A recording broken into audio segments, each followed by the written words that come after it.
Bạn có biết lý do chó liếm bạn không? Sự thật khá kinh khủng. Đúng vậy, đôi khi chúng liếm bạn không phải để thể hiện tình cảm, thật không may. Trước hết, chúng có thể đang cố làm bạn nôn ra thức ăn để chúng ăn được, đặc biệt khi chúng liếm vào mặt hoặc miệng bạn. Đây là một hành vi theo bản năng của chó. Chó con thường làm vậy khi mẹ chúng trở về sau khi săn mồi hoặc ăn.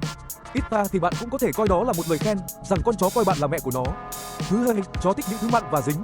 Vì vậy, nếu bạn đang đổ mồ hôi hoặc có chất gì đó trên da, chúng sẽ cố liếm. Nhưng hãy nhớ đừng luôn ngăn chó liếm bạn. Việc liếm cũng là một cách quan trọng để chó thể hiện tình cảm và giao tiếp với bạn, như khi chúng muốn được chú ý hoặc rủ bạn chơi.